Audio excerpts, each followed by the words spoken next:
Assalamualaikum warahmatullahi wabarakatuh. Bismillah, alhamdulillah, la hawla wa la quwata illa billah, amma ba'd. Yang saya hormati segenap tokoh masyarakat, asatidz wal asatidzah. Yang kami hormati Dewan Takmir Masjid Perum Cipta Karya, sekaligus para jamaah masjid salat Isya dan salat tarawih rahimakumullah. Pertama-tama marilah kita senantiasa menghaturkan rasa syukur kita kehadirat Allah Subhanahu wa taala atas limpahan anugerah kenikmatan-kenikmatan yang telah diberikan kepada kita semua, khususnya kenikmatan iman, kenikmatan Islam, sehingga kita bisa menunaikan segala macam bentuk ibadah kita di bulan suci Ramadan ini. Mudah-mudahan ibadah kita, usaha kita di dalam mendekatkan diri kepada Allah Subhanahu wa taala senantiasa menghadirkan ridhonya Allah Subhanahu wa taala. Amin ya rabbal alamin. Hadirin rahimakumullah, kita sekarang alhamdulillah sudah berada pada bagian kedua dari bulan suci Ramadan, yang mana di dalam hadis dikatakan awwaluhu rahmah wa awsatuhu maghfirah. Kita sekarang berada pada permulaan 10 hari pertengahan bulan suci Ramadan, yang mana di dalam hadis tersebut disebutkan bahwa Allah Subhanahu wa taala mengobrolkan ampunannya kepada kita semua yang senantiasa bertaubat, beristighfar, mohon ampunan kehadirat Allah Subhanahu wa taala. Dan mudah-mudahan pada malam hari ini kesalahan-kesalahan kita, dosa-dosa kita, kemaksiatan-kemaksiatan yang selama ini kita lakukan mendapatkan ampunan dari Allah Subhanahu wa taala. Amin ya rabbal alamin. Ma'asyiral muslimin rahimakumullah, kita semua selaku manusia tidak lepas dari dosa, tidak lepas dari kemaksiatan-kemaksiatan. Yang menjadi pertanyaan ketika kita melakukan dosa-dosa tersebut, setelah kita melakukan maksiat kepada Allah, yang kita rasakan seperti apa? Gelisah, getun, nopo guyu, seneng, biasa-biasa. Tentunya gelisah ya. Setelah melakukan kesalahan-kesalahan, maksiat-maksiat, tentunya kita gelisah. Dan itu memang pantes. Justru mboten pantes nek kapane mantun nglakoni dosa kok enak-enakan, guyu, biasa-biasa, bahkan nek sukses cita-cita menimbaleni maneh. Tak ulangane maneh rek. Kok winginane nglakoni kok rodok lancar ngoten ya. Artinya ketika kita memiliki rasa gelisah, getun, menggetuni napa getun ya, menyesali perbuatan kesalahan-kesalahan itu, berarti kita masih diberi ataupun diingatkan oleh Allah Subhanahu wa taala. Dan ini sangat baik, kegelisahan-kegelisahan yang kita lakukan, yang kita hadapi itu. Di dalam kitab Syarah Hikam itu dikatakan, sekalipun sesering apapun dosa yang kita lakukan, jangan pernah meninggalkan sikap roja kita kehadirat Allah Subhanahu wa taala. Artinya roja itu tetap kembali, ingin kembali kehadirat Allah Subhanahu wa taala. Artosipun artinya tetap menginginkan ampunan dari Allah Subhanahu wa taala. Sebagai manusia biasa mungkin kita ini masih diberi kemakluman ya, karena ada kalimat yang mengatakan kullu bani Adam khotta'un wa khairul khatta'in at-tawwabuna. Kita selaku anak Adam, keturunan Nabiullah Adam, manusia, pasti pernah melakukan kesalahan-kesalahan.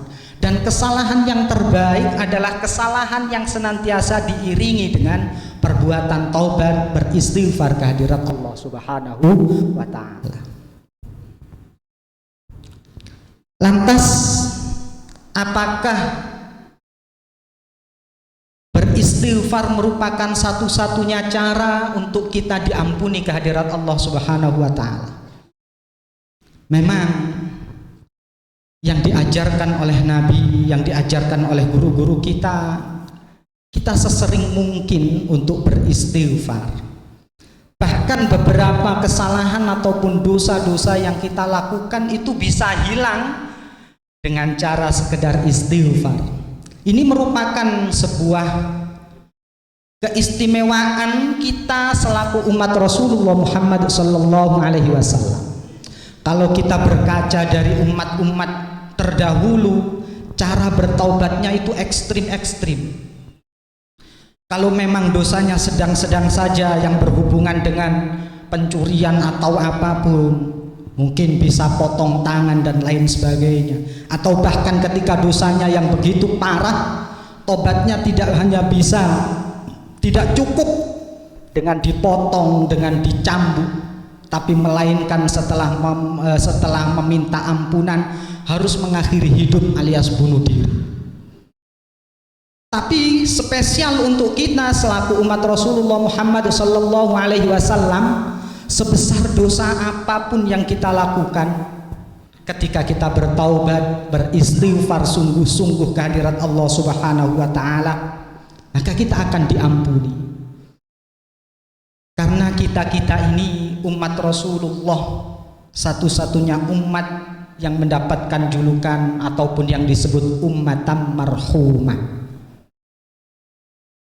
Ketika kita mendapatkan keistimewaan semacam ini, ma'asyiral muslimin, tentunya kita harus pandai-pandai memanfaatkan dan pandai-pandai kita syukuri, karena kita ditakdirkan oleh Allah Subhanahu wa ta'ala hidup menjadi umat Rasulullah Muhammad sallallahu alaihi wasallam. Kemudian ma'asyiral muslimin, untuk mendapatkan ampunan dari Allah Subhanahu wa ta'ala banyak sekali caranya, dan peluangnya pun juga sangat terbuka lebar. Ada sebuah kisah menarik, mungkin ini sudah sering kita dengarkan, kita baca, dari sebuah kisah seorang perempuan yang senantiasa bermaksiat, melanggar hukum Allah Subhanahu wa ta'ala. Tiada henti-hentinya si perempuan ini berdosa, bermaksiat kepada Allah. Tapi di akhir perjalanan hidupnya, Allah memberikan kesempatan, memberikan ampunan kepada dia, lantaran si perempuan yang nakal ini, yang ahli maksiat ini, memberi kesempatan kepada seekor binatang yang dalam cerita tersebut disebutkan seekor anjing, yang pada umumnya kita menganggap itu hewan yang ya memang najis ya, tapi tidak serta-merta kemudian kita menganggap sebagai hewan yang hina, karena bagaimanapun Allah menciptakan hewan, menciptakan segala sesuatu tentunya yang ada di muka bumi ini memiliki manfaat, tidak ada yang sia-sia. Dalam satu contoh kisah tersebut, si perempuan ini memberikan seteguk dua teguk air untuk minuman kepada seekor anjing ini, dan hal itu mendatangkan ridhonya Allah, sehingga seluruh kesalahan-kesalahan yang pernah dilakukan mendapatkan ampunan dari Allah Subhanahu wa ta'ala. Dari kisah ini ma'asyiral muslimin rahimakumullah, kurang lebih ada dua macam hal yang harus kita petik. Artinya untuk mendatangkan ampunan Allah Subhanahu wa ta'ala, mendatangkan ridhonya Allah Subhanahu wa ta'ala, itu di mana saja dan objeknya pun tersebar di mana saja, apapun itu yang terpenting hal itu adalah kebaikan untuk semuanya. Kemudian dari kisah tersebut kita juga mengambil pelajaran bahwa kita diajarkan dalam kisah tersebut tidak memandang remeh orang lain, karena kesempatan menikmati surganya Allah itu tergantung oleh Allah Subhanahu wa ta'ala.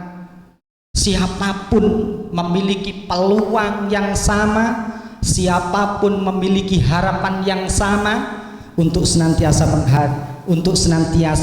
mendapatkan ampunan dari Allah Subhanahu wa ta'ala. Oleh karena itu, di akhir percakapan ataupun apa yang kami sampaikan ini, ma'asyiral muslimin rahimakumullah, di pertengahan bulan suci Ramadan, 10 hari pertengahan ini, marilah kita senantiasa roja, senantiasa berharap kehadirat Allah Subhanahu wa ta'ala. Sekecil apapun ibadah, amal perbuatan kita sekecil apapun, mudah-mudahan senantiasa diterima oleh Allah Subhanahu wa ta'ala, khususnya ibadah-ibadah kita di bulan suci Ramadan ini. Amin amin ya rabbal alamin. Itu saja yang dapat kami sampaikan, mudah-mudahan menjadi ilmu yang bermanfaat fid dini wad dunya hatta al-akhirah. Amin amin ya rabbal alamin. Dan kami akhiri, ihdinas siratal mustaqim, wallahul muwaffiq ila aqwamit thoriq. Assalamualaikum warahmatullahi wabarakatuh.